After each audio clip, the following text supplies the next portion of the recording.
চোখের আলো ফিরায়া দেন। আল্লাহ তাআলা বলবেন না না না, আমি তোদেরকে সতর্ক করার জন্য পয়গম্বর পাঠাইছি, তোদেরকে সতর্ক করার জন্য আমি কোরআন পাঠাইছি, তোদেরকে সতর্ক করার জন্য আলেম উলামারা মসজিদের মেম্বার থেকে, ওয়াজ মাহফিল থেকে, চরমনাইর ময়দান থেকে, টঙ্গীর ইজতেমা থেকে, তাফসীরুল কুরআন মাহফিল থেকে তোদেরকে বারবার সতর্ক করা হয়েছে। এই চোখ দিয়া হারাম জিনিস দেখো না, বেগানা মহিলাদেরকে দেখো না, নাচ দেখো না, গান দেখো না। তোমরা আল্লাহ তাআলার নিয়ামত পায়া সেই নিয়ামতকে তোমরা গুনার কাজে ব্যবহার করেছো। এই কারণে আল্লাহ বলবে আমি তোমাদেরকে অন্ধ করে হাসরের ময়দানে দাঁড় করাবো। ঠিক কিনা বলেন? তখন তারা বলবে আল্লাহ আমাদের গুনাহগুলো মাফ করে দেন, আল্লাহ আপনি আমাদেরকে ক্ষমা করে দেন, আল্লাহ আমাদের চোখের পাওয়ার ফিরিয়ে দেন, চোখের আলো ফিরিয়ে দেন, আমরা তো কিছু দেখতে পাই না। আল্লাহ তাআলা বলবে দুনিয়াতে আমি তোদেরকে 5 বার ডাকছি। কয়বার ডাকছে? কি ডাকছে না? কথা বল, কথা বল। হাইয়া আলাস সালাহ, হাইয়া আলাল ফালাহ, আস-সালাতু খায়রুম মিনান নাওম।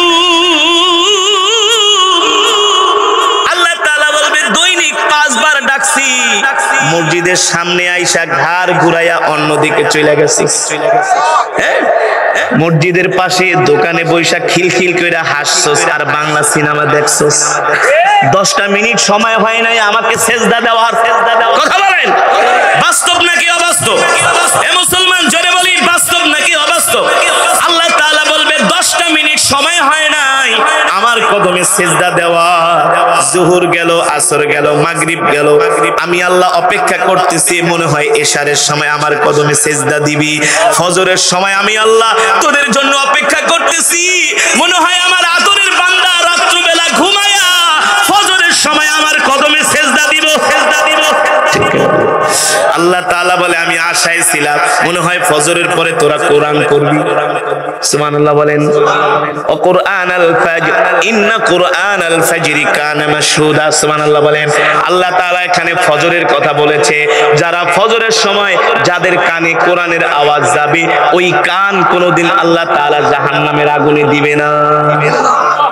ইন্না কুরআনাল ফাজরি কানা মাশহুদা।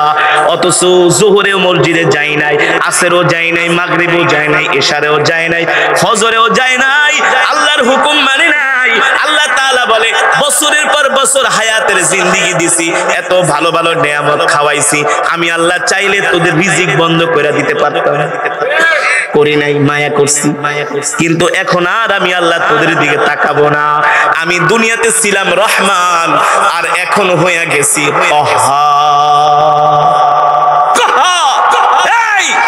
তোরা দুনিয়াতে আমাকে ভুলে গেছস, এখন আমি আল্লাহ তোদেরকে ভুলে গেছি।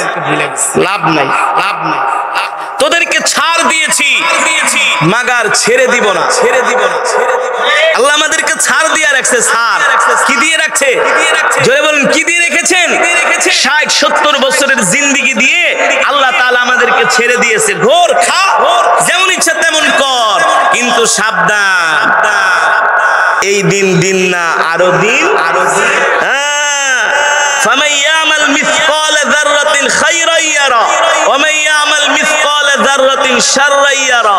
আল্লাহ বলে নরম বিছানায় ঘুমায়া আমার ডাকে সাড়া দেস না, মনে রাখিস জাররায় জাররায় হিসাব দিতে হবে। আল্লাহ আপনার বান্দারা গভীর রজনীতে বসে বসে কোরআনের তেলাওয়াত শুনতেছে, কোরআনের মজমায় বসে আছে। আমরা ফেরেশতারা তাদের পক্ষ থেকে, তাদের পক্ষ হয়ে আপনার দরবারে দোয়া করি, আল্লাহ আপনি আপনার বান্দার জীবনের গুনাহগুলো মাফ করে দেন। এ যুবক, এ মুসলমান, জীবনে গুনাহ করতে করতে গুনার পাহাড় বানিয়ে ফেলেছি, কিন্তু রহমত থেকে আমরা নিরাশ হই নাই। এসেছি গুনার বোঝার নিয়া, এসেছি গুনার বোঝা নিয়ে। ইনশাআল্লাহ মাহফিল থেকে আমরা বের হব নিষ্পাপ হয়ে। এই যে আপনারা কোরআনের মজমায় আসছেন, আপনাদের মর্তবা কি, ফজিলত কি? রাসূলের হাদিস থেকে আমি আপনাদেরকে শোনাচ্ছি, বলবো জোরে বলুন, বলবো আল্লাহর পয়গম্বরের জলিল কদর সাহাবী, আল্লাহর পয়গম্বরের প্রিয় একজন সাহাবী, যার নাম হলো হযরতে আবু হুরায়রা। নাম কি? জোরে বলুন, নাম কি? এই আবু হুরায়রা আল্লাহর প্রিয় সাহাবী, আল্লাহর পয়গম্বরের প্রিয় সাহাবী হযরতে আবু হুরায়রা। ও যুবক ও মুসলমান, আমরা তো কোরআনের জন্য 2 দিন 5 ঘন্টা, 1 দিন 2 দিন 3 দিন সময় দিতে চাই না, কিন্তু আল্লাহর পয়গম্বরের প্রিয় সাহাবী আল্লাহ রাসূলের জবানে হাদিস মুখস্থ করার জন্য, হাদিস শোনার জন্য আল্লাহর পয়গম্বরের মজমায় দিনের পর দিন, রাতের পর রাত হযরত আবু হুরায়রা পড়ে থাকতো। 1 দিন 2 দিন 3 দিন পর্যন্ত আবু হুরায়রা খাবারও পেত না। ক্ষুধার্ত অবস্থায় আল্লাহর নবীর মজমার মধ্যে আবু হুরায়রা বসে থাকতো শুধু হাদিস শোনার জন্য। কি শোনার জন্য? জোরে বলুন, কি শোনার জন্য? হযরত আবু হুরায়রা একদিন বেহুশ হইয়া আল্লাহর নবীর মজমার সিঁড়ির উপরে পড়ে আছে। বেহুশ হইয়া, কি হইয়া? বেহুশ, সেন্সলেস হয়ে গেছে, কথা বলতে পারে না। মসজিদে নববীর সিঁড়ির উপরে হযরত আবু হুরায়রা কায়েত হয়ে পড়ে আছে। অনেক সাহাবীরা মনে করছে আবু হুরায়রার মির্কি ব্যারাম হয়েছে, মৃগরোগ হয়েছে, এই কারণে হযরত আবু হুরায়রা বেহুশ হয়ে গেছে। কি হয়নি? হযরত আবু হুরায়রার নাকের কাছে হাড্ডি দিয়া সংগায়, কারণ মৃগ রোগীদের নাকের মধ্যে যদি হাড্ডির ঘেরান দেওয়া হয় সুস্থ হয়ে যায়। তারা মনে করেছিল হযরতে আবু হুরায়রার মৃগ রোগী হয়ে অসুস্থ হয়ে গেছে, মির্কি ব্যারাম হয়েছে, এই কারণে তিনি অসুস্থ হয়ে গেছে। আল্লাহর নবী দেখলেন এক একজন এক একটা দিয়ে হযরতে আবু হুরায়রার জ্ঞান ফেরানোর চেষ্টা করতেছেন, সুস্থ করার চেষ্টা করতেছেন। আল্লাহর নবী ডাক দিলেন, ও সাহাবীরা, আমার এই আবু হুরায়রার কি হয়েছে? এক একজন এক এক কথা বলে। ওগো আল্লাহর নবী, আমাদের মনে হয় আবু হুরায়রার মির্কি ব্যারাম হয়েছে, এই কারণে তিনি অসুস্থ হয়ে পড়ে আছেন। আল্লাহর নবী চোখের পানি ছেড়ে দিয়ে বলে, সাহাবীরা রে, আমার আবু হুরায়রার মির্কি ব্যারাম হয় নাই, আমার কলিজার টুকরা সাহাবী আমার মজমায় পড়ে থাকে। 1 দিন 2 দিন 3 দিন পর্যন্ত আমার সাহাবী কিছু খায় না, না খেতে খেতে আমার সাহাবী বেহুশ হয়ে গেছে, আমার সাহাবী দুর্বল হয়ে গেছে। আমরা মাহফিলে আসছি, অনেকে রাত্রবেলা খাই নাই, আসি না? এক বেলা না খেলে আমাদের শরীর কাঁপায় না? এক বেলা না খেলে আমাদের সাথে কথা বলা যায় না, ঠিক কিনা বলেন? এক বেলা ক্ষুধার্ত অবস্থায় থাকলে আমাদের কাছে ভালো কথাও খারাপ লাগে। কিন্তু আল্লাহ রাসূলের সাহাবী হযরত আবু হুরায়রা 3 দিন পর্যন্ত কিছু খায় না। আল্লাহর নবীর দরবারে থাকে, খাবারও আসে না, খাবে কোত্থেকে? শুধু আল্লাহর নবীর দরবারে পড়ে থাকে হযরতে আবু হুরায়রা হাদিস মুখস্থ করার জন্য। আল্লাহু আকবার। এই কারণে আল্লাহর রাসূলের সাহাবীদের মধ্যে সর্বাধিক হাদিস মুখস্থ সংরক্ষণকারী ছিলেন হযরত আবু হুরায়রা। সুবহানাল্লাহ বলেন। এই আবু হুরায়রা সবচেয়ে বেশি হাদিস মুখস্থ করেছেন। বুখারী, তিরমিজির যত হাদিস, মুসলিমের যত হাদিস, সব হাদিস ম্যাক্সিমাম হলো হযরত আবু হুরায়রা থেকে বর্ণিত। সুবহানাল্লাহ বলেন। আরো জোরে বলুন সুবহানাল্লাহ। সেই সাহাবী আবু হুরায়রা রাদিয়াল্লাহু তাআলা আনহু থেকে বর্ণিত, সাহাবী আবু সাঈদ আল খাদরি রাদিয়াল্লাহু তাআলা আনহু থেকে বর্ণিত, আল্লাহর রাসূল বলেন, মা মিন কওমিন ইয়াযকুরুনাল্লাহ, জোরে বলেন, মা মিন কওমিন ইয়াযকুরুনাল্লাহ ইল্লা বিহাফাতুহুমুল মালাইকা আগাশিয়াতুহুমুর রাহমান ওয়া নাযালাত আলাইহিমুস সাকিনাহ। আল্লাহু আকবার। আল্লাহর নবী বলেন, সাইয়েদনা হযরত আবু হুরায়রা বলেন, আল্লাহর পয়গম্বর ইমামুল আম্বিয়া সাইয়্যিদুল মুরসালিন সাইয়েদনা প্রিয় নবী আমাদেরকে বলেন, যখন তোমরা বসে বসে আল্লাহর জিকির করো, আল্লাহর কোরআনের তেলাওয়াত করো, কোরআনের বয়ান করো, বয়ান শোনো, তখন আল্লাহ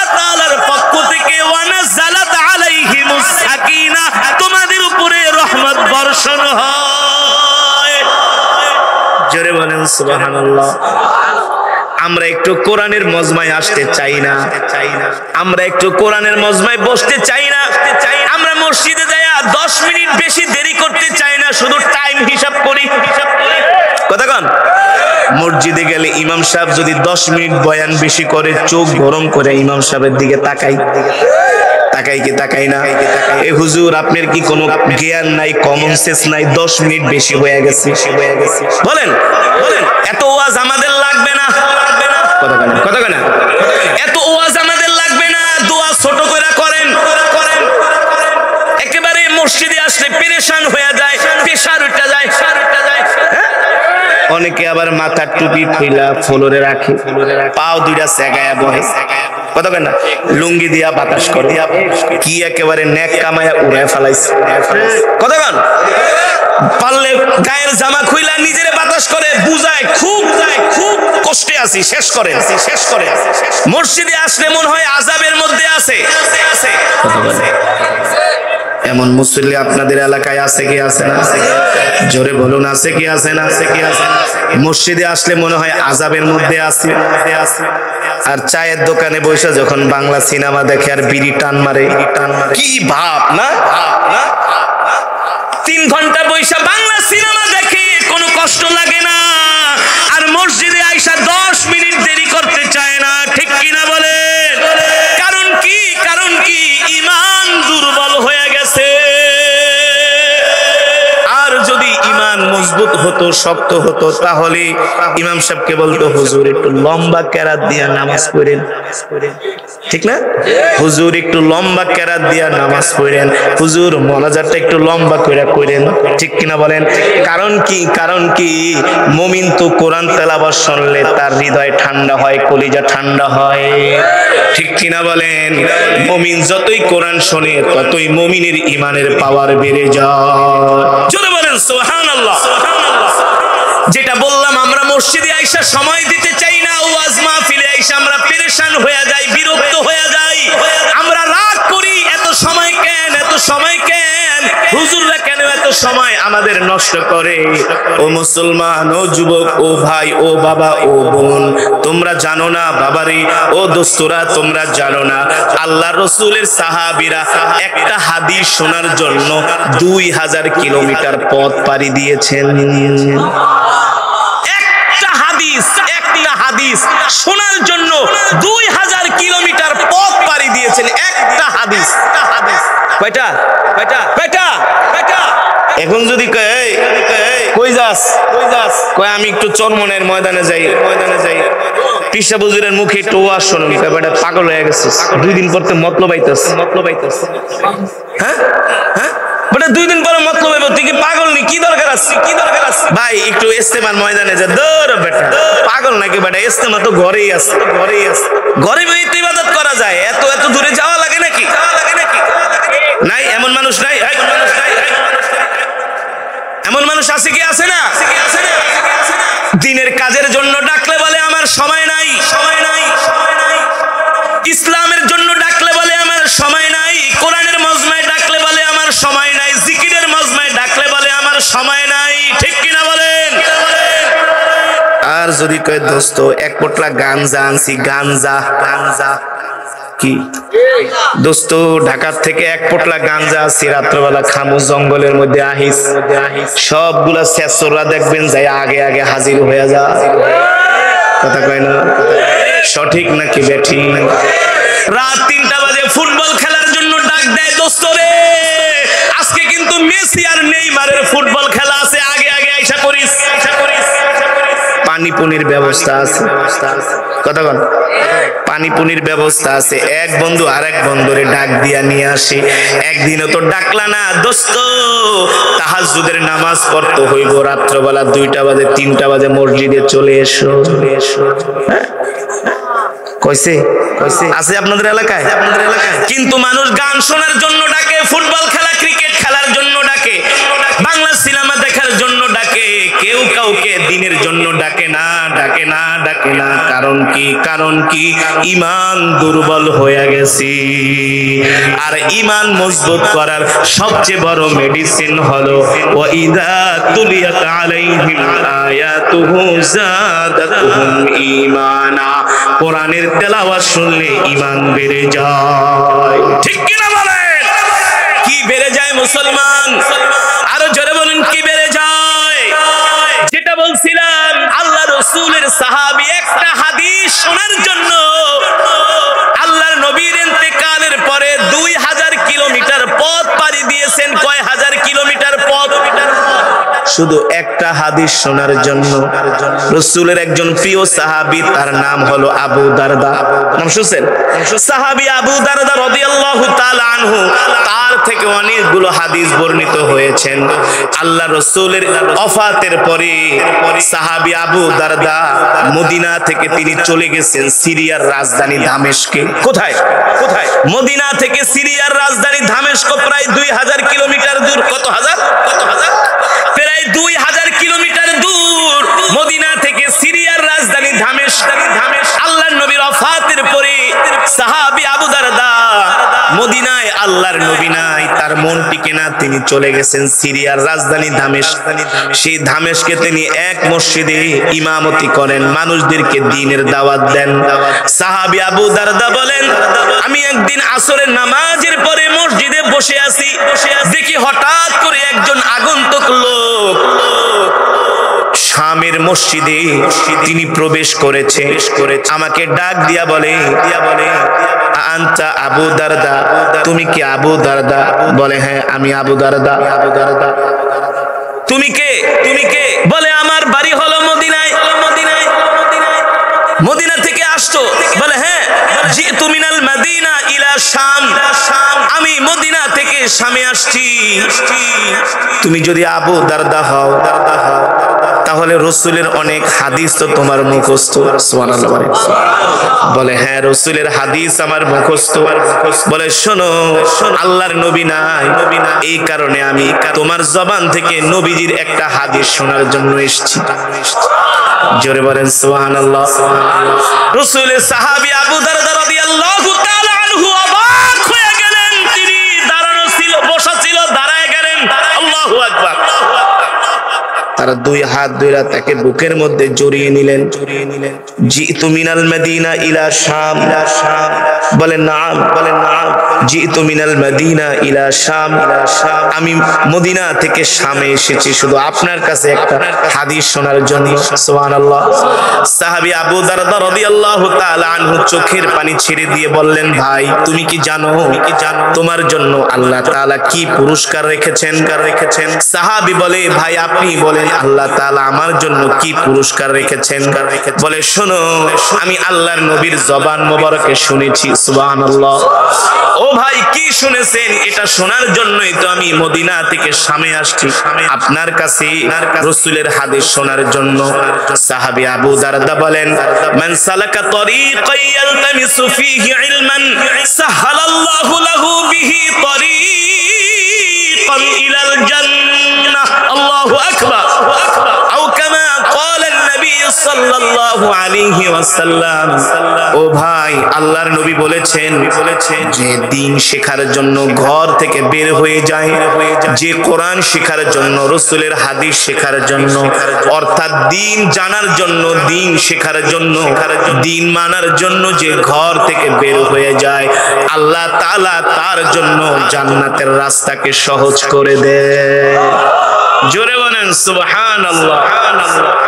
আল্লাহ তাআলা তার জন্য জান্নাতের রাস্তাকে সহজ করে দেয়। আপনারা কোরআনের মহব্বতে ঘর থেকে আসছেন, গভীর রজনীতে বসে আছেন, ঠকেন নাই, জিতছেন। কেমন জিতছেন?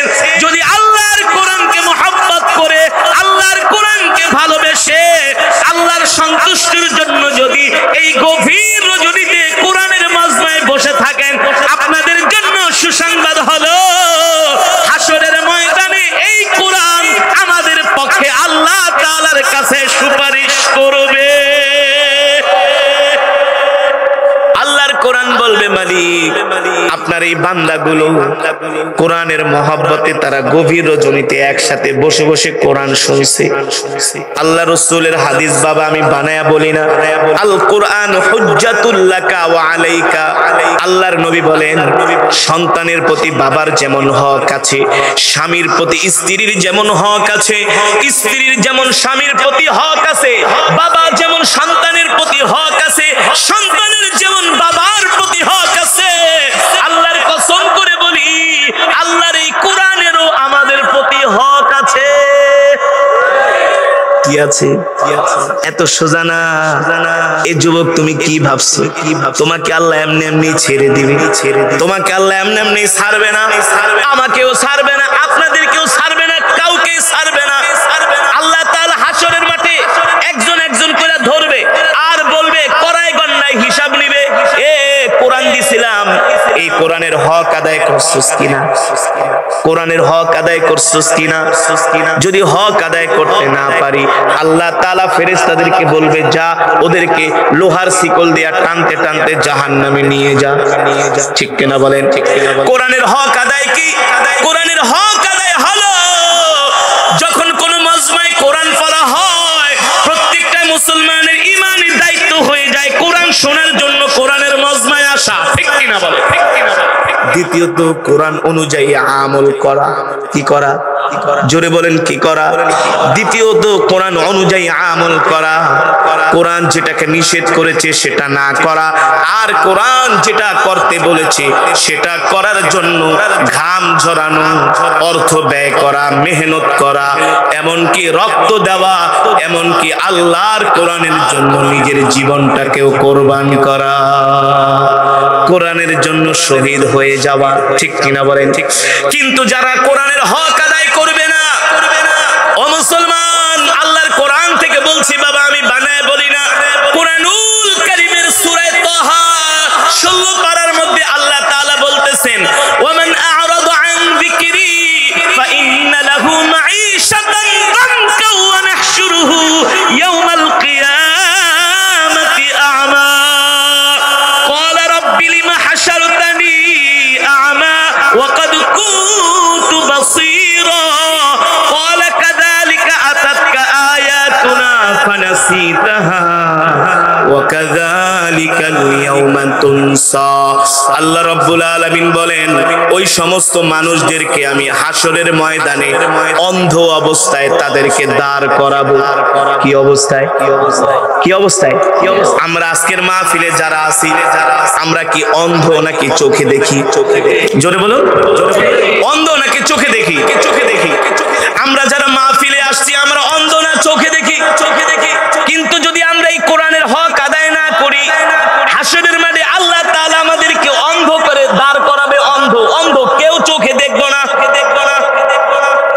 আল্লাহ তাআলা হাশরের ময়দানে যুবক অন্ধ করে আল্লাহ তাআলা আমাদেরকে হাশরের ময়দানে উঠাবে। তখন আমরা আল্লাহ তাআলাকে বলবো ক্বালা রাব্বি লিমা হাশারতানি আ'মা ওয়া ক্বাদ কুনতু বাসীরা।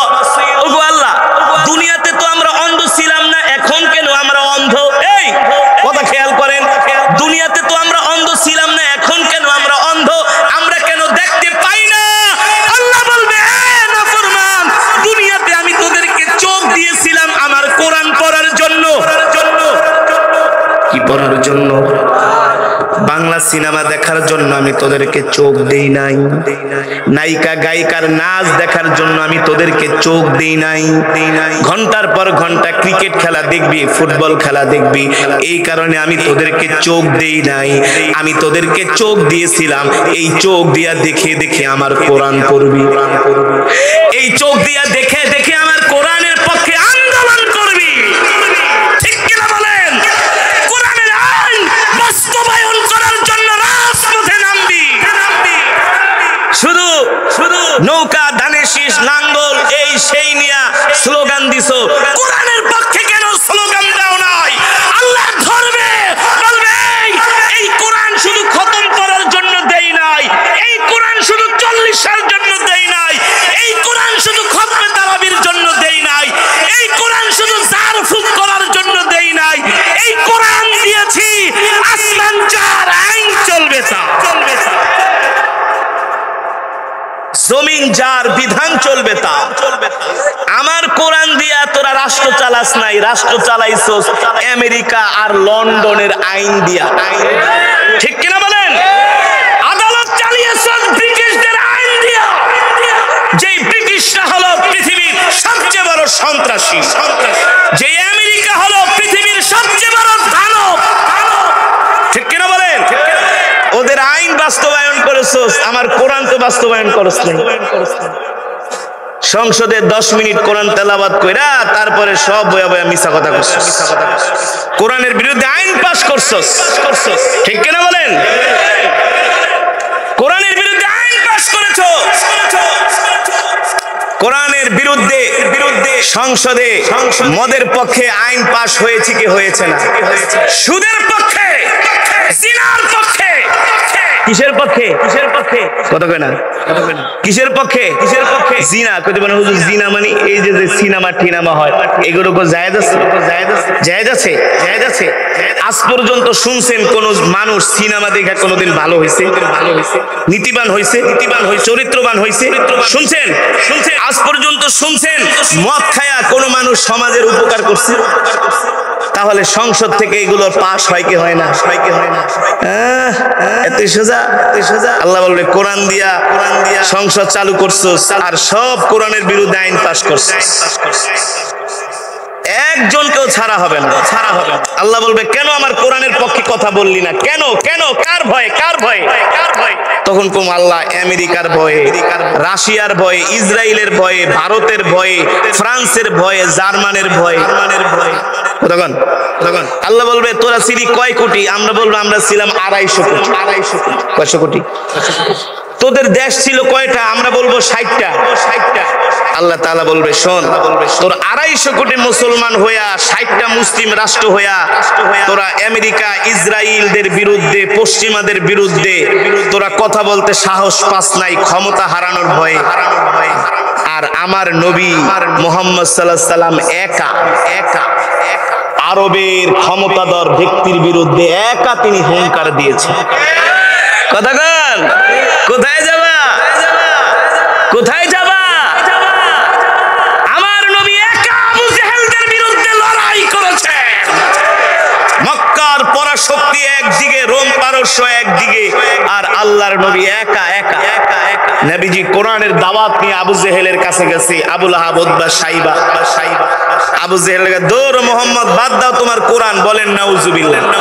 কই তুমি বানায় কবিতা বইলা কোরআন বইলা চালায় দাও না? আল্লাহর নবী বলে আবু জেহেল ফাইজলামি করিস না, আমি কিন্তু আল্লাহর নবী। আমি আমার প্রতি ঈমান আনেন আবু জেহেল, আমি নবী, আমাকে নবী মেনে নেন। এই পৃথিবীর একচ্ছত্র ক্ষমতার মালিক কে? জোরে বলো মুসলমান কে? সে আল্লাহর প্রতি ঈমান আনো, মূর্তি পূজা বাদ দাও। আবু জেহেলরা কয় মোহাম্মদ, মক্কায় এত বড় বড় ধনী মানুষ থাকতে আল্লাহ তোমারে কেন নবী বানাইলো? আমরা এত বড় বড় ধনী মানুষ, টাকা পয়সা আছে, ক্ষমতা আছে, আল্লাহ আমাদের নবী বানাইতে পারলো না? তোদের মতো হারামজাদা গুলাকে নবী বানাইবো না? তোদের চরিত্র ঠিক কিনা বলেন? কিন্তু আমার নবী তো রাহমাতুল লিল আলামিন। আমার নবী কি? যিনি 63 বছর জিন্দেগিতে কোনদিন তার মুখ ফসকে, জিহ্বা, ঠোঁট ফসকে একটা মিথ্যা কথা বের। আমার নবী 63 বছর জিন্দেগিতে মুসলমান তো দূরের কথা, কোন অমুসলিমও বলতে পারবে না আমার নবী কারো মনে কষ্ট বলতে পারবে। এইচ মাইকেল হার্ট, খ্রিস্টানদের একজন লেখক। নাম কি? এইচ নাম শুনে তো বুঝতে পারতেছেন মুসলমান না খ্রিস্টান। এইচ মাইকেল হার্ট 1000 মনীষীর জীবনী লিখেছেন। সর্বপ্রথম তার বইয়ের মধ্যে তিনি আপনার আমার কলিজার টুকরা বিশ্ব নবীর জীবনীটা লিখেছেন। জোরে বলেন সুবহানাল্লাহ। বিশ্ব মিডিয়া এইচ মাইকেল হার্টকে প্রশ্ন করলো, এইচ মাইকেল হার্ট নিজের ধর্মের সাথে তো গাদ্দারি করলা। কেন? তুমি খ্রিস্টান হইয়া আমাদের খ্রিস্টানদের মধ্যে কত বড় বড় মনীষী আছে, পণ্ডিত আছে, তুমি তাদের নামটা তোমার বইয়ের মধ্যে 1 নম্বরে লিখলা না? তুমি সেই 1450 বছর আগে আসছে মুসলমানদের নবী, তুমি মোহাম্মদের জীবনটা 1 নম্বরে লিখলা। কারণটা কি? তুমি তো তোমার গোত্রের ভাইদের সাথে গাদ্দারি করলা। এইচ মাইকেল হার্ট বলে শোনো, আমি পৃথিবীর অসংখ্য হাজার হাজার মনীষীর জীবনী নিয়ে গবেষণা করেছি, কিন্তু মুহাম্মদ সাল্লাল্লাহু আলাইহি সাল্লামের মতো এমন মানুষ, চরিত্রবান মানুষ পৃথিবীতে আসে নাই, আর কোনোদিন আসবেও না, যে জীবনে কোনোদিন একটা মিথ্যা কথা বলে না। আর আমরা তো মিথ্যা কথার ফ্যাক্টরি নিয়ে বসে থাকি।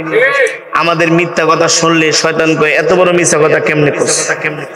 আমি শয়তানও তো এত মিথ্যা কথা কই না, ঠিক কিনা বলেন? টাকা নিচে 50,000 হাওলাত, দোস্ত একেবারে কাটায় কাটায় 1 মাস পর দিয়ে দিন, কাটায় কাটায় টাকাটা নেওয়ার আগে হের বাড়িতে ইলিশ মাছ কিনা দিয়ে কথা না। মোহনপুর ঘাটে যায় দোস্ত, এই যে একেবারে হবায় টান দিয়া উঠাইছে, 4টা ইলিশ মাছ করে দিয়া গেলাম, কি খাতির না? খাওন দিয়া হয়, ফোন দেয় টাকা নেওয়ার আগে, টাকা নেওয়ার আগে 50,000 নেওয়ার আগে ইলিশ মাছ পাঠায়, ফোন দেয়, দোস্ত তোমার শরীর ঠিক আছে নাকি, বাতে ব্যথা কমছে নাকি, গ্যাস্ট্রিকের বড়ি খাইছো নাকি কথা বলে। টাকা নেওয়ার আগে জুতাটা সোজা করে দেয়। আছে নাকি এমন মানুষ? টাইম নিছে 1 মাসের, কয় মাসের 1 মাস পরে টাকা দেওয়ার কথা, দোস্ত 1 মাস তো আজকে টাকাটা দিবা না, বইসা আছে সুজাতপুর বাজারে, দোস্ত আরো আগে ফোন দিবা না, আমি তো গুলিস্তান আয়া পড়ছি, আরো আগে ফোন দিতা, আমি তো এখন গুলিস্তান আয়া পড়ছি, অথচ বইসা রইছে সুজাতপুর বাজারের চায়ের দোকানে, ঠিক কিনা বলেন? শয়তান কয় এমন মিথ্যা কথা কেমনি কস, এমন মিথ্যা কথা কেমনি কস? আমার নবী 63 বছর জিন্দেগিতেও কোনোদিন একদিন মিথ্যা কথা কেউ বলতে পারবে না, কোন একটা মিথ্যা কথা বলেছে। আমরা সেই নবীর উম্মত। আল্লাহু আকবার, জোরে বলেন আল্লাহু আকবার। মুসলমান, সেই নবীর উপরে আল্লাহ তাআলা এই কোরআন নাজিল করেছে।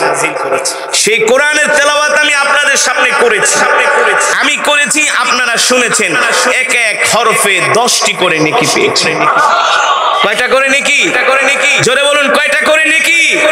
10টি করে নেকি পেয়েছেন আজকের এই মজমায় আসার কারণে। আচ্ছা আপনারা বলেন তো, আপনাদের এলাকায় বর্তমানে 1 খতম কোরআন খতম তেলাওয়াত করাইতে কয়জন হুজুর লাগে? কয়জন? তাইলে মতলবের মানুষ মাঝে মাঝে কোরআন খতম পড়ায়, বোঝা যায় সবাই 10 জন বলতেছে। হ্যাঁ, 10 জন হইলে 1 খতম কোরআন শরীফ ইমাম সাহেবরা পড়তে পারে 1 ঘন্টায় 3 পারা করে। 3 পারা কয় পারা? 3 পারা। কিন্তু আপনি যে 1 খতম কোরআন শরীফ পড়াইবেন, চাইলে কি সহজে 10 জন ইমাম সাহেব একত্রিত করতে পারবেন? উত্তর পাড়ার হুজুর কবে আমার সময় নেই, দক্ষিণ পাড়ার হুজুর কবে ধর্মীয় দাওয়াত আরো 2টা আছে, পশ্চিম বাজার হুজুর কবে বাবারে আমার তো ডায়াবেটিস, আমি যাইতে পারবো না। তারপরে রাজি ঠাজিও যাইতে পারি যদি একটু ভালো খাওয়ান দাওয়ানের আয়োজন করো, কথা কেন? দেশি মুরগির ডিম, দেশি মুরগি, তারপরে ওই যে খাঁটি গায়ের দুধ দিয়া পায়েস রাঁধতে হবে, ঠিক করে বলে। 10 জন ইমাম সাহেব আসলো, আসার পরে 1 খতম কোরআন শরীফ পড়লো, পড়ে দোয়া কালাম করে খাবার দাবারের আয়োজন করলেন। খেয়ে যাওয়ার সময় লম্বা সালাম, আসসালামু আলাইকুম ব্যাপারী সাহেব জায়গা, কে জায়গা? ব্যাপারী সাহেবকে হুজুর একটু বহেন, আমি একটু খাইতে বসছি। এতক্ষণ তো আপনাকে খাওয়াইছি, এখন আমি একটু খাচ্ছি, একটু বসেন। না জায়গা না হুজুর কই যান? 10 জন হুজুরের জন্য 10,000 টাকা ঠিকই বালিশের নিচে ঢুকায় রাখছি। হাদিয়া কি? হাদিয়া, জোরে বলুন কি? হ্যাঁ, হাদিয়া দিবেন। তাহাদ্দু তাহাব্বু, হাদিয়া দেওয়া নেওয়া সুন্নাত। দেওয়া নেওয়া কি? সুন্নাত। হাদিয়া দিবেন, হাদিয়া দেওয়া আল্লাহ রাসূলের সুন্নাহ। যেটা বলতেছিলাম, বর্তমান সময়ে 1 খতম কোরআন তেলাওয়াত করাইতে গেলে 10 জন ইমাম সাহেব লাগে, কম পক্ষে বর্তমান সময়ে 10,000 টাকার উপরে খরচ। 12,000, আমি 10,000ই কইলাম, এমন ইমিডিয়েটলি করাইছে, কারণ যে জিনিসপত্রের দাম না 12,000। কিন্তু আজকের মাহফিলে আসার কারণে আপনারা একজন এক খতম করে কোরআনুল কারীমের সওয়াব পেয়েছেন। কিভাবে বলতে পারবেন? দেখি কিভাবে পারবেন, যে কিভাবে সওয়াবটা পাইলেন বলতে পারবেন? মাশাআল্লাহ। আপনারা তাহলে মন দিয়া তেলাওয়াত শুনেছেন। আমি তেলাওয়াতের মধ্যে সূরাতুল ইখলাস 3 বার পড়েছি। সুবহানাল্লাহ বলেন। আল্লাহ রাসূলের হাদিস, সাহাবী আবু সাঈদ আল খুদরি রাদিয়াল্লাহু তাআলা আনহু থেকে হাদিসটি বর্ণিত। আল্লাহর নবী বলেন, কেউ যদি সূরাতুল ইখলাস 3 বার তেলাওয়াত করে, আল্লাহ তাআলা তার আমলনামায় পূর্ণ 1 খতম কোরআনুল কারীমের সওয়াব দান করবেন। তাহলে আজকের মাহফিলে আসার কারণে সবাই মিলে কিন্তু 1 খতম না, একজন এক খতম। সুবহানাল্লাহ বলেন, আরো জোরে বলেন সুবহানাল্লাহ। তাহলে আজকের মাহফিলে 1000 খতমে কোরআনের সওয়াব হয়েছে। এই মজমার মধ্যে যদি দোয়া করেন, আল্লাহ তাআলা দোয়া ফিরিয়ে দিতে পারে। জোরে বলুন পারে। তাহলে আজকের মাহফিলে এসে ঠকছেন নাকি জিতছেন? জনমের জিতছেন, ঠিক কিনা বলেন? বলি আলহামদুলিল্লাহ। আল্লাহ তাআলা এই খতমে কোরআনের সওয়াব আমাদের মা বাবার কবরে পৌঁছে দিন, বলি আমিন। আমাদের দাদা দাদি নানা নানির কবরে পৌঁছে দিন, বলি আমিন। এই এলাকার গোরস্থানে যত মুর্দেগান শুয়ে আছে সকলের কবরে পৌঁছে দিন, বলি আমিন। এবার আল্লাহর বান্দারা, আল্লাহ রাব্বুল আলামিন কোরআনুল কারীমের মধ্যে বলছেন, ওয়ামান আ'রাদা আন যিকরি ফাইন্না লাহু মাঈশাতান দানকা ওয়া নাহশুরুহু ইয়াওমাল কিয়ামাতি আ'মা ক্বালা রাব্বি লিমা হাশারতানি আ'মা ওয়া ক্বাদ কুনতু বাসীরা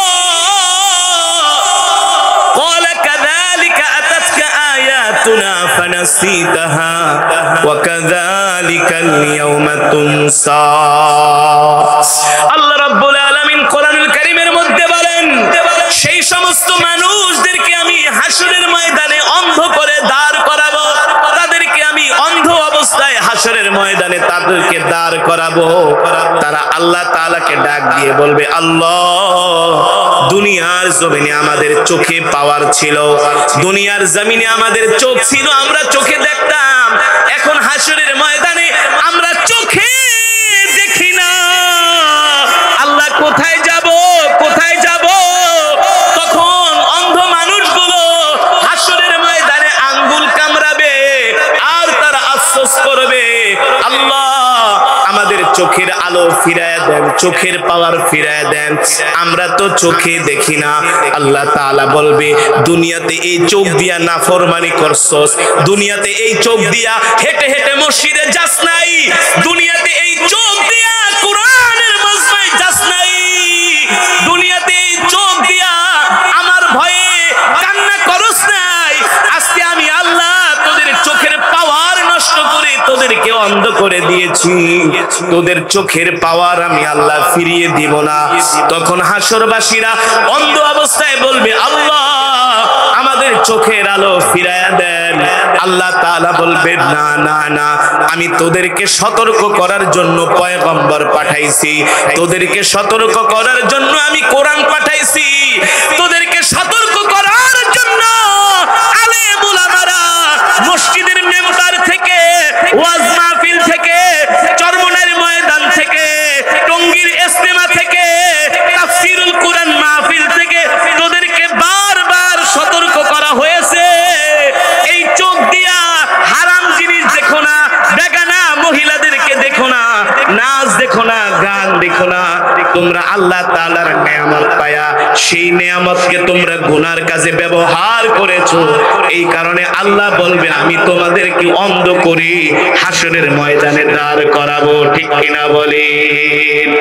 তখন তারা বলবে, আল্লাহ আমাদের গুনাহগুলো মাফ করে দেন, আল্লাহ আপনি আমাদেরকে ক্ষমা করে দেন, আল্লাহ আমাদের চোখের পাওয়ার ফিরিয়ে দেন, চোখের আলো ফিরিয়ে দেন, আমরা তো কিছু দেখতে পাই না।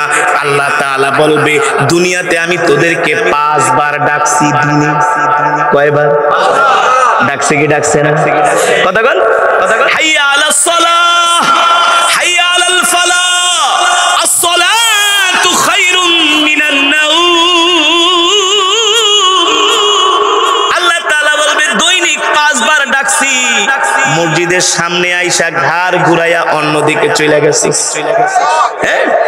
মসজিদের পাশে দোকানে বৈশা খিলখিল কইরা হাসছস আর বাংলা সিনেমা দেখছস। 10টা মিনিট সময় হয় নাই আমাকে সেজদা দেওয়ার। কথা বলেন, বাস্তব নাকি অবাস্তব? এ মুসলমান জোরে বলি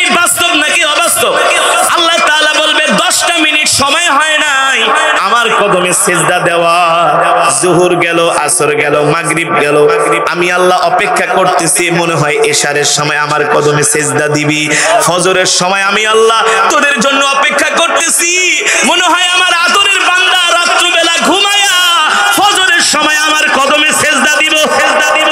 ঠিক আছে, আল্লাহ তাআলা বলে আমি আশায় ছিলাম, মনে হয় ফজরের পরে তোরা কোরআন করবি। সুবহানাল্লাহ বলেন। ও কুরআনাল ফাজর, ইন্না কুরআনাল ফাজরি কানা মাশহুদা। সুবহানাল্লাহ বলেন। আল্লাহ তাআলা এখানে ফজরের কথা বলেছে, যারা ফজরের সময় যাদের কানে কোরআনের আওয়াজ যাবে, ওই কান কোনোদিন আল্লাহ তাআলা জাহান্নামের আগুনে দিবে না। ইন্না কুরআনাল ফাজরি কানা মাশহুদা। অথচ যোহরেও মসজিদে যাই নাই, আসরেও যাই নাই, মাগরিবেও যাই নাই, এশারেও যাই নাই, ফজরেও যাই নাই, আল্লাহর হুকুম মানে নাই। আল্লাহ তাআলা বলে বছরের পর বছর হায়াতের জিন্দেগি দিছি, এত ভালো ভালো নিয়ামত খাওয়াইছি, আমি আল্লাহ চাইলে তোদের রিজিক বন্ধ করে দিতে পারতাম, করি নাই, মায়া করছি। কিন্তু এখন আর আমি আল্লাহ তোদের দিকে তাকাবো না। আমি দুনিয়াতে ছিলাম রহমান, আর এখন হয়ে গেছি কহার। তোরা দুনিয়াতে আমাকে ভুলে গেছস, এখন আমি আল্লাহ তোদেরকে ভুলে গেছি। লাভ নাই, লাভ নাই। তোদেরকে ছাড় দিয়েছি, মাগার ছেড়ে দিব না, ছেড়ে দিব না। আল্লাহ আমাদেরকে ছাড় দিয়ে রাখছে। ছাড় কি দিয়ে রাখছে? জোরে বলুন, কি দিয়ে রেখেছেন? 60-70 বছরের জিন্দেগি দিয়ে আল্লাহ তাআলা আমাদেরকে ছেড়ে দিয়েছে। ঘোর খা, যেমন ইচ্ছা তেমন কর, কিন্তু সাবধান, এই দিন দিন না, আরো দিন, আরো দিন। ফামান ইয়ামাল মিসকালা যাররাতিন খায়রান ইয়ারা ওয়া মান ইয়ামাল মিসকালা যাররাতিন শাররান ইয়ারা। আল্লাহ বলে নরম বিছানায় ঘুমায়া আমার ডাকে সাড়া দেস না, মনে রাখিস জাররায় জাররায় হিসাব দিতে হবে। যুবক, মুসলমান, ক্ষমতার লোভে, অর্থের গরমে মানুষকে আমরা মানুষই মনে করি না। আজকে আছি না, মানুষকে মানুষই মনে করি না। নামাজের দিকে ডাকা, বেটা তোর নামাজ তুই পড়, আমার ঈমান মজবুত আছে। শুক্রবারে মসজিদে যায় না, এমন মুসলমান আছে কি আছে না? ঘরে বৈশা বৈশা বিড়ি টানে, কি টানে? পায়ের উপর পাতিলা বিড়ি টানে। চাচা আহেন, চাচা আহেন। জুমার নামাজে যাই, নামাজ পড়ি, কয় বেটা তোর নামাজ তুই পড়, আমার ঈমান মজবুত আছে। নাই, এমন মুসলমান নাই, সমাজে নাই। আপনি ধর্মের কথা বললে আপনাকে বলে তুই আমাকে বলার কে? আল্লাহ তাআলা সেই দিন হাত ভাইলা একবারে ঢুকাই দিবে জায়গা। ফেরেশতা কবে দুনিয়াতে অহংকার দেখাইছিলি না, নামাজ তো পড়তেই না, দিন তো মানতেই না, আবার বলে আমি গুনাহ করলে তোর কি? তখন তুই বলার কে? আমি নামাজ পড়বো না, আমি ধর্ম মানবো না, যা হবে আমার হবে। আল্লাহকে ঠিকই আজকে তোর হবে, আজকে তোর আজকে করাই গন্ডায় দেখ, করাই গন্ডায় দেখ। ঠিক কিনা বলেন? ঠিক কিনা বলেন? মুসলমান, মুসলমান, এত টাকা পয়সার গরম দেখায়েন না, ক্ষমতার গরম দেখায়েন না, চোখ বন্ধ হইলে সব শেষ, সব শেষ। কত ক্ষমতাধর ব্যক্তি যাদের চোখের ইশারায় বিচারের রায় পাল্টে যেত। নাই? আপনাদের এলাকায় ছিল না? হ্যাঁ, যাদের চোখের ইশারায় বিচারের রায় পাল্টে যায়। কত ক্ষমতা, কত গরম। এখন তাদের কবরে গরু আর ছাগলে ঘাস খায়। কি খায়? কি খায়? ঘাস খায়। দুনিয়া ক্ষমতা দেখানোর জায়গা না, অর্থের গরম দেখানোর জায়গা না, প্রভাব প্রতিপত্তি দেখানোর জায়গা না। ক্ষমতার মালিক কে? যে অহংকার করে, গর্ব করে। আল্লাহ বলে তুই আমার চাদর নিয়ে টানাটানি করতেছিস। অহংকার হলো আল্লাহ তাআলার চাদর। যে গর্ব করে, অহংকার করে, অর্থের গরম দেখায়, ইসলাম মানে না, দিন মানে না, ধর্ম মানে না, কোনো কিছুকেই কোনো কিছু মনে করে না। দূর মোল্লারা, মোল্লার কথা বাদ দে। আছে না অনেক মুসলমান আছে, মুসলমানের সন্তান হুজুরদের নামই শুনতে পারে না, আলেম ওলামার নামই শুনতে পারে না। এখন মইরা বেটকায় গেছে। তাদের পরিণাম কখনো শুভ নয়, তাদের পরিণাম কখনো ভালো নয়। তাদেরকে আল্লাহ তাআলা অন্ধ কইরা, কানা কইরা, কানা কানা চোখে দেখবে না, হাসরের ময়দানে উঠাইবো। তখন তার আঙ্গুল কামড়াইবো, কপাল থাপড়াইবো। আল্লাহ বলে কোনো লাভ নাই, কোনো লাভ নাই, বারবার সতর্ক করছিলাম, আর তোদেরকে ক্ষমা করা হবে না, এখন তোদেরকে কঠিন শাস্তি দেওয়া হবে। ঠিক কিনা বলে? মুসলমান, একটা মশার কামড়ি সইতে পারি না। কবরের আযাব কিভাবে শুনলাম? আছে ক্ষমতা আছে সবার? আছে নাই? তাহলে এখনো সময় আছে, এখনো সময় আছে। তওবা করে ইস্তেগফার করে আমাদেরকে দ্বীনের পথে আসতে হবে, কোরআনের পথে, ইসলামের পথে আসতে হবে। 5 ওয়াক্ত সালাত আমাদেরকে জামাতের সাথে আদায় করতে হবে। সকাল সন্ধ্যা কোরআন পড়তে হবে, জিকির করতে হবে, জিকির করতে হবে। আমরা যদি আল্লাহ তাআলার হুকুম, আল্লাহ তাআলার বিধান যদি মানতে পারি, এই অবস্থায় যদি আমাদের ইন্তেকাল হয়ে যায়, আল্লাহর নবী বলেন, তাহলে কোরআন তোমাদেরকে পাহারা দিয়ে দিয়ে কবর থেকে জান্নাত পর্যন্ত পৌঁছে দেবে। ইদা উদিআল মাইয়িতু ফি কবরিহি জাআল কুরআনু ইনদা রাসিহি। আল্লাহর নবী বলেন, এই কবর, এই কোরআন তোমাদের কবরটাকে আলোকিত করবে, তোমাদের কবরটাকে আলোকিত করবে। এই কোরআন তোমাদেরকে কবরে পাহারা দিবে। শুধু কবরেই পাহারা দিবে না, এই কোরআন তোমাদেরকে হাত ধরে ধরে পথ দেখিয়ে দেখিয়ে পুলসিরাত পার করে তোমাদেরকে জান্নাতে ঢুকিয়ে। এই যে সেই মাদ্রাসার উদ্যোগে মাহফিল, এই মাদ্রাসায় অনেক হাফেজে কোরআন না পড়ে। অনেক মুসলমান আছেন ফজরের নামাজ পড়েন না, কিন্তু রাত 3টা বাজে আইসা দেখেন ছোট ছোট বাচ্চারা উঠা কোরআন পড়ে। কি পড়ে? কি পড়ে? তাদের মর্যাদা কি জানেন? ইকালু লিসাহিবিল কুরআন ইকরা ওয়ারতাকি ওয়ারাতিল কামা কুনতা তুরাতিলু ফিদ দুনিয়া ফাইন্না মানজিলাকা ইনদা আখিরি আয়াতিন তাকরাহুয়া। আল্লাহ তাআলা বলবে, এই হাফেজে কোরআন, দুনিয়াতে যেভাবে কোরআন পড়েছিলে ঠিক সেভাবে এখন কোরআন পড়তে থাকো। তোমার কোরআন তেলাওয়াত যেখানে যে শেষ হবে সেখানে হবে তোমার স্থান, সেখানে হবে তোমার স্থান। হাফেজে কোরআন, কোরআনের আয়াত যেখানে শেষ, আল্লাহ তাআলা তাকে সেইখানে জান্নাত দিবে। সুবহানাল্লাহ। এমন জান্নাত, এমন জান্নাত, যে জান্নাতের কথা সে কোনোদিন কল্পনাও চোখেও দেখে নাই। আমরা তো সারা পৃথিবী ঘুরি, আমরা দেখেছি বিদেশে এমন এমন জায়গা আছে, আপনি দেখলে বলবেন এটা দুনিয়া নাকি বেহেশত। এত সুন্দর, এত চমৎকার, নয়নাভিরাম দৃশ্য, নয়নাভিরাম দৃশ্য। আপনাকে যদি আঙ্গুরের বাগানে ছেড়ে দেওয়া হয়, আপেলের বাগানে ছেড়ে দেওয়া হয়, বেদেনার বাগানে ছেড়ে দেওয়া হয়, আপনাকে যদি খেজুরের বাগানে ছেড়ে দেওয়া হয়, আপনাকে যদি দুধের মনে করেন নহরের, শরবতের নহরের কাছে ছেড়ে দেওয়া হয়, আপনাকে এমনও হোটেল আছে বাংলাদেশে 5 স্টার হোটেল, এক রাত্রের ভাড়া 1 লক্ষ টাকা। এক রাত্রের ভাড়া, ওইখানে গেলে আপনি কবেন আমি কই আছি? দুনিয়ায় না, বেহেশতে আছি। বেহেশত তো প্রশ্নই, মানে জাস্ট আমরা বলি যে খুব সুখে আছি, মনে হয় বেহেশতের সুখ পাইতেছি। বেহেশতের সুখ কখনো 1000 কোটি টাকার হোটেলে থাকলেও সুখ পাবেন না। জান্নাত। তো দুনিয়ার মানুষ যদি এত সুন্দর করে দুনিয়া সাজাইতে পারে, তাহলে রব জান্নাতে কি রাখা দিছে আমাদের জন্য? মাঝে মাঝে আমি যখন মিশরে কেরাত পড়তাম, মাঝে মাঝে কায়রো থেকে মিশর তো হলো বাংলাদেশের 10টার সমান। মিশরে অনেক ধরনের ফলের বাগান আছে, যে ফল বাংলাদেশে আপনি চোখেও দেখেন নাই। ওইসব ফলের বাগানে ঢুকলে মনে হইতো, আল্লাহ, দুনিয়ার ফলের বাগান যদি এত সুন্দর হয়, জান্নাত কেমন হবে? সুবহানাল্লাহ বলেন। জান্নাতটা কেমন হতে পারে? আল্লাহু আকবার, জোরে বলেন আল্লাহু আকবার।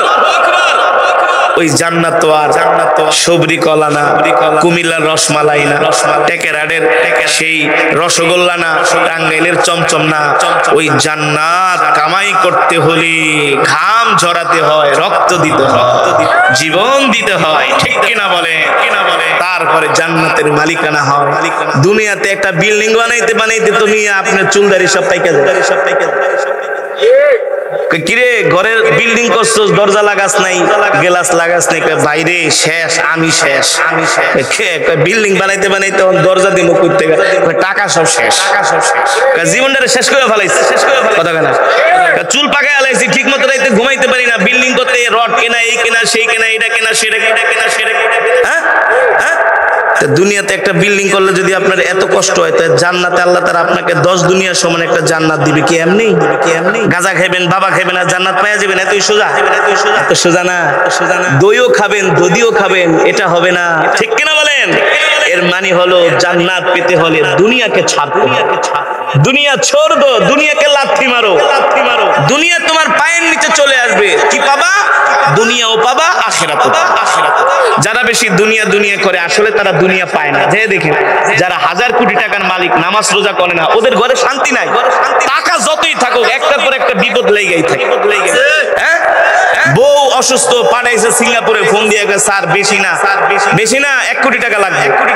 মেয়ে একটা অসুস্থ, নিজের আবার হাট গেছে, বলো কথা কন, কয়টা সামাল দিবা? কয়টা? শান্তি নাই। আল্লাহ তাআলা বলে দুনিয়া দুনিয়া করবি, দুনিয়া ঘাড়ের উপর চাপায় দিমু, পরে এদিকও দেখবি না সেদিকও দেখবি না, পরে ঘরে বইয়া খালি বিড়ি টানবে। আর যদি আল্লাহর গোলামি করো, দেখবা আল্লাহ তাআলা দুনিয়াতে তোমাকে কত সুন্দর করে বিপদ থেকে বাঁচায় দেয়। সুবহানাল্লাহ বলেন, সুবহানাল্লাহ বলেন। গরিব মানুষের সন্তান হসপিটালে নেওয়া লাগে না, ঘরেই নরমাল ডেলিভারি। আর যাদের টাকা পয়সা আছে 2 দিন পর পর লয়া যায় অ্যাপোলোতে, লয়া যায় ইবনিস স্কয়ারে, লয়া যায় সেই এভার কেয়ার হসপিটালে। একদিন ডাক্তারের কাছে 20-30 হাজার টাকা বিল দিয়ে আসে। আর একটা গরিব মানুষ আল্লাহওয়ালা এই মতলবের একটা গ্রামে ভাঙ্গা ঘরে থাকে, 6টা সন্তান জন্ম দিছে, কোনদিন ডাক্তারের কাছে কে করেছেন? বাঁচাইছেন কে? সহজ করেছেন কে? মুসলমান আর কিভাবে বুঝাবো? বেশি দুনিয়া দুনিয়া করলে আল্লাহ তাআলা বলে এমন দুনিয়া ঘাড়ের উপর চাপায় দিমু, পরে এদিকও দেখবি না সেদিকও দেখবি না, বলে শুধু কপাল থাপড়াবি। আর দুনিয়া করবি না, আমাকে খোঁজ, আমাকে চা, আমার রহমত তালাশ কর, দেখবি আমি আল্লাহ দুনিয়াও দিব আখিরাতও দিব। ঠিক কিনা বলে? তাহলে আমরা আল্লাহ তাআলার হুকুম 5 ওয়াক্ত সালাত আমরা জামাতের সাথে আদায় করব, সকাল সন্ধ্যা কোরআন পড়ব ইনশাআল্লাহ। নিজেরাও কোরআন পড়ব, সন্তানদেরকেও কোরআন শিখাবো। রাজি আছেন ইনশাআল্লাহ? এই মাদ্রাসায় আপনার সন্তানদেরকে ভর্তি করায় আলেম বানাবেন ইনশাআল্লাহ। সমস্ত প্রশংসা কার জন্য? আরো জোরে বলুন, কার জন্য? একমাত্র মহান রব্বুল আলামিনের জন্য, যিনি আমাদেরকে সৃষ্টি করেছেন। ঠিক কিনা বলেন? মুসলমান, আমাদের হায়াতের মালিক কে? আমাদের রিজিকের মালিক কে? আমরা কার গোলাম? আরো জোরে বলি, আমরা কার গোলাম? আমরা এক আল্লাহর গোলাম। ঠিক কিনা বলেন? আল্লাহর গোলামেরা এই গভীর রজনীতে বসে বসে আল্লাহর জবানের কালামের তেলাওয়াত শুনেছে। সুবহানাল্লাহ বলেন। আরে জোরে বলেন সুবহানাল্লাহ। আল্লাহর কোরআন বলে, আমি বলি না আমার কথার মধ্যে ভুল আছে, সন্দেহ আছে, কিন্তু আমার রবের কথায় কোনো সন্দেহ আছে? কোনো ভুল আছে? ভাই মেহেরবানি করে আমরা বসি। হ্যাঁ আমি বসি অল্প সময় বয়ান করব, বেশি সময় নিব না। সুতরাং যতক্ষণ বয়ান চলবে কিন্তু ওঠাউঠি করা যাবে না। রাজি আছেন? অল্প একটু সময় কোরআনের জন্য দিতে পারবেন না? সেই ধৈর্য আছে তো? ইমানের পাওয়ার আছে তো? এখন কিন্তু ইবলিস শয়তান বলবে কি, দোস্ত এতক্ষণ হুজুরের তেলাওয়াত শুনছো, আর বয়ান শোনার দরকার নাই, বাইরে আসো, আয়সা 2টা বিড়িতে টান মারো। শয়তান ওয়াসওয়াসা দিয়ে আমাদেরকে প্যান্ডেলের বাহিরে নিয়ে সওয়াব যা কামাইছি সব নষ্ট করে দিবে। করতে পারলে শয়তান সফল, নাহলে কিন্তু শয়তান সফল না। আজকে কিন্তু শয়তান হেরে গেছে। মাহফিলের প্যান্ডেলের বাহিরে গড়াগড়ি করে এখন কান্না করতেছে। রাসূলের হাদিস আর কপাল থাবড়াইতেছে, আর বলে আজকে আমার সব শেষ। আজকে একটারও বিড়ি টানাইতে পারলাম না, সিগারেট ধরাইতে পারলাম না, বাংলা সিনেমাও দেখাইতে পারলাম না। কথা বলে না কেন? শয়তান ধোঁকা দিবে কি দিবে না? আমরা শয়তানের ফাঁদে পাড়া দিব? জোরে বলেন। বয়ান কি চলবে? কতক্ষণ? কতক্ষণ? মাশাআল্লাহ, আপনাদের জজবা আছে, ইমানের পাওয়ার আছে। তাহলে বসেন, একজন উঠবেন না। উঠাউঠি করলে আমি মোনাজাত দিয়ে দিব। অনেক কষ্ট করে ঢাকা থেকে এসেছি, সুতরাং অল্প সময় রসুলের শানে, রসুলের মহব্বতে কিছু কথা বলবো, যে আলোচনা শুনে আমাদের ঈমান বাড়বে ইনশাআল্লাহ। রাজি আছেন? আজকের মজমায় এসে ঠকেন নাই, জিতছেন। কিভাবে জিতছেন আমি বলতেছি, খালি একটু 2 মিনিট ধৈর্য ধরেন। কি জিতাটা জিতছেন, কত জিতা যে জিতছেন বলতেছি। আলহামদুলিল্লাহ বলে, জোরে বলি আলহামদুলিল্লাহ। আল্লাহ তাআলার কোরআন বলছে ওয়া ইযা কুরিআল কুরআনু ফাসতামিউ লাহু ওয়া আনসিতু লাআল্লাকুম তুরহামুন। আল্লাহ তাআলা বলেন নবী দুনিয়ার মানুষদেরকে বলে দেন যখন তাদের সামনে আমার কোরআনের তেলাওয়াত করা হয় আর যদি আমার বান্দারা মন দিয়ে হৃদয় দিয়ে মুহাব্বতের সাথে আমার কালামের তেলাওয়াত শ্রবণ করে আমি আল্লাহ তাদের উপর রহমত নাজিল করি। এই যে আমি কোরআন পড়েছি আপনারা শুনেছেন এই মজমার মধ্যে আল্লাহ তাআলার রহমত নাজিল হয়েছে। আল্লাহু আকবার, জোরে বলি আল্লাহু আকবার। এই যে কোরআনের মজমায় আসছেন অগণিত রহমতের ফেরেশতারা আমাদেরকে বেষ্টন করে আছে চতুর্দিকে। তারা আমাদের জন্য মাগফিরাতের দোয়া করতেছে। মাগফিরাতের দোয়া কি দোয়া? আল্লাহুম্মা গফির ওয়ারহাম। গরিব মানুষের সন্তান হসপিটালে নেওয়া লাগে না, ঘরেই নরমাল ডেলিভারি। আর যাদের টাকা পয়সা আছে 2 দিন পর পর লয়া যায় অ্যাপোলোতে, লয়া যায় ইবলিস স্কয়ারে, লয়া যায় সেই এভার কেয়ার হসপিটালে। একদিন ডাক্তারের কাছে 20-30 হাজার টাকা বিল দিয়ে আসে। আর একটা গরিব মানুষ আল্লাহওয়ালা এই মতলবের একটা গ্রামে ভাঙ্গা ঘরে থাকে, 6টা সন্তান জন্ম দিছে, কোনদিন ডাক্তারের কাছে কে করেছেন? আল্লাহ। বাঁচাইছেন কে? সহজ করেছেন কে? মুসলমান। আর কিভাবে বুঝাবো? বেশি দুনিয়া করলে আল্লাহ তাআলা বলে এমন দুনিয়া ঘাড়ের উপর চাপায় দিমু, পরে এদিকও দেখবি না সেদিকও দেখবি না, বলে শুধু কপাল থাপড়াবি। আর দুনিয়া করবি না, আমাকে খোঁজ, আমাকে চা, আমার রহমত তালাশ কর, দেখবি আমি আল্লাহ দুনিয়াও দিব আখিরাতও দিব। ঠিক কিনা বলে? তাহলে আমরা আল্লাহ তাআলার হুকুম 5 ওয়াক্ত সালাত আমরা জামাতের সাথে আদায় করব, সকাল সন্ধ্যা কোরআন পড়ব ইনশাআল্লাহ।